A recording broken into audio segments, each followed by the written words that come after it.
Hello, my name is Jacqueline, and I'm the owner of Homeworks Etc. Designs, Nursery and Kids Room Decor, as well as the creator of nurseryandkids.com, designing a creative lifestyle with children. So I'm here today with Julie Romanowski, a mom, an early childhood consultant, and an owner of Misbehavior Parenting Coach and Consulting Services, the Children's Behavior and Discipline Specialist. So we're here with Julie talking about how to connect with your kids and creating an environment that encourages confidence and builds skills. So thanks for taking the time today, Julie, to be with us. Hi, Jacqueline. Thanks for having me today. So what are some of the benefits of decorating a space around a child's character and likes? I think for some of the benefits for decorating towards what that child really enjoys, what they desire, what they find attractive, I think one of the greatest benefits is single-handedly telling them you matter. And your opinion matters, your voice matters, all of your thoughts and feelings and every desire and dream that you have matters. And I think a lot of time with the busyness and rush of how life is going, we tend to forget that detail. And yet, to me, it's the pivotal one that everything else is surrounding. So when we can have a space, whether it be a room or just a general play area for that child, and it is decorated to celebrate that one aspect that you matter, and they go into that space each and every day, several times a day too. It's just that message being told to them over and over again, which is super positive. I love that.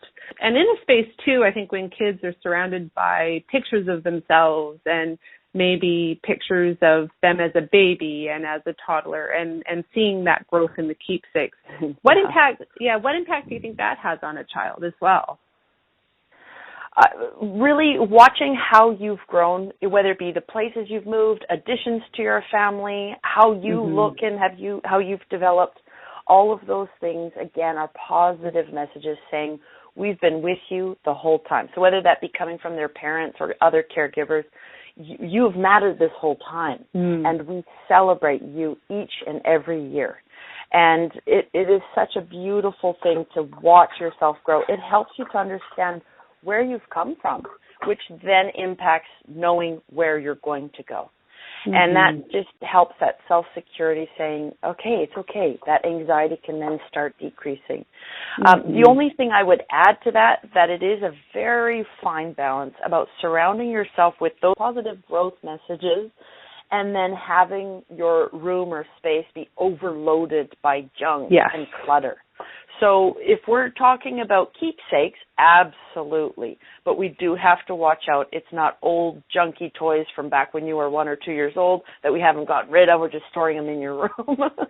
So exactly, because that can be very overwhelming as well, can't it? And that in itself carries messages to children too. Yes, a different message. A very different message, So just keeping that in mind, but absolutely showing the growth of your achievements and where you've been and what has happened in the last, several years, how old your child is. All of that stuff definitely has a positive and very strong impact in their self-esteem and building of that confidence. And I've also found that in the years in personalizing kids' spaces with their name or their initial or a word that brings meaning to them somehow, that seems to really create a positive reaction in the child themselves, just seeing their name in print and in writing. Can you elaborate a little bit on that? Yeah, for sure. Your name, especially, even the family name, I've seen a lot of that too in the home. Your initial, whether it be your favorite color, all of those things. That to me just really sets in stone the ownership around it. So that child knows that this belongs to me and I belong to this group, so this family or this household. So by taking that ownership and again having that message said to that child over and over and over on a daily basis by going into that space, not only says that you are special, but it encourages them to be more connected to themselves. So as parents to children, yes, we work on connecting with our kids, but we cannot forget to encourage our kids to connect with themselves. So that key piece of it, by adding things like your name, likes and dislikes, all of that stuff that we already talked about, but seeing that initial right there on your wall when you walk in, or your full name, that to me really sending the message to start building those skills of identity, and then furthermore connection to yourself. That's great. Now, we talked a little bit about overcluttering a room with toys and stuff. Now, would you recommend that parents encourage their kids to play in their bedrooms, or is it simply a place for sleeping? That's a tricky one. That definitely is a tricky one, because I think it depends on what that space looks like. I've seen bedrooms that are the size of a closet, and then I've seen bedrooms that take up the whole entire floor. So you really have to keep in mind your space. If it, of course, hopefully, anyway, allows for the bed to be in there and that's it, then I wouldn't overcrowd it or clutter it with toys. If there is a space, or you can pull off zones within that space where one is the playtime zone or a quiet zone, stuff like that, absolutely encourage that. However, there's a bit of a stipulation with that one too. If it interferes with the more important aspect of that room, which is sleeping, then I would have to reconsider. So a lot of times, too, parents work really hard with their bedtime routine, especially young children, and sleeping independently, and moreover, sleeping securely on your own. Yeah. That if we start having temptations in the room, like technology, so whether it be an iPad or video games, toys, stuff like that, and that it deters the child from sleeping securely and independently, then I would reconsider and perhaps move that to another space in the house. A lot of people, too, have TVs in their bedroom. Not that that's good or bad, by no means, but you have to look at how it impacts that child's success in sleeping. And again, not only sleeping, but sleeping independently and securely. So if it is, you don't see it impacting your child and there is space, then most definitely set up some key zones, if possible, in that play space, but really keeping in mind and having boundaries around that it in fact doesn't become a deterrent or a distraction. So just simplifying the space so that it's not confusing for the child, but that the child clearly knows that, okay, my toys are in my room right now, I can play for the next hour, or in regards to the decor, that it stays simple as well, and that it's not overwhelming, and that it's just creates this space of calm for the child and connection. Absolutely. I would say those two big things, the connection for sure, that would be the greatest intention in putting into that child's room or space. And number two, wanting to decrease anxiety. We get enough anxiety and stress from the rest of the world. So having that go-to place that just oozes with calmness and soothing sort of energy and vibes, to me, that would be the two most ideal intentions I would want to put into a child's space, and that includes generally simplifying it. Absolutely. Excellent.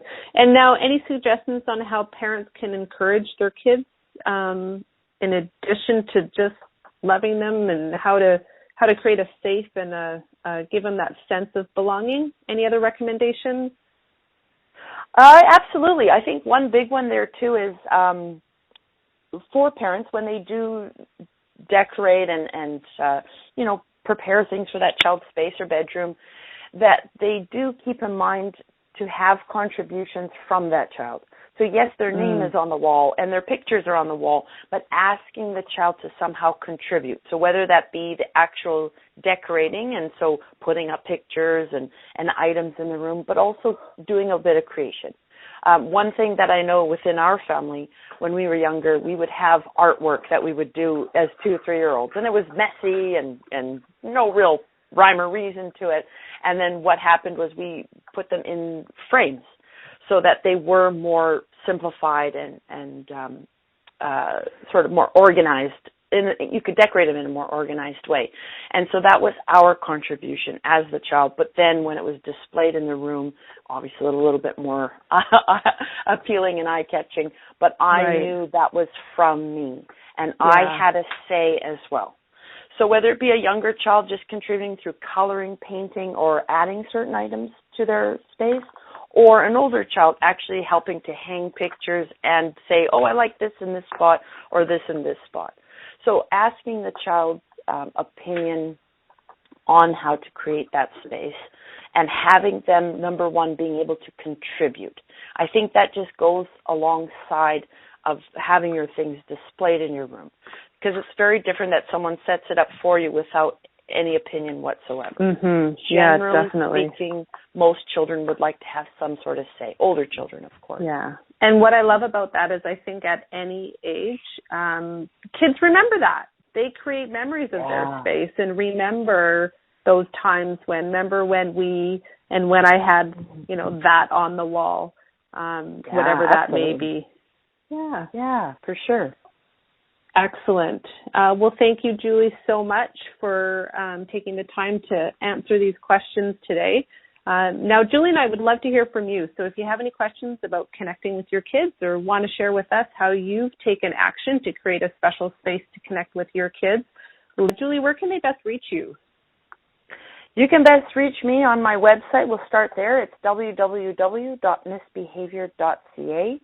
On there's a bunch of resources, blogs, articles, tips, and techniques for parents to check out and read, as well as my contact information, which my cell phone number is 778-996-6535, or you can email me with a question or an issue situation that you're having that you can't seem to move past, and that's julie@missbehavior.ca.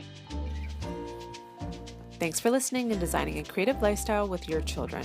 Find more to read and share on nurseryandkids.com.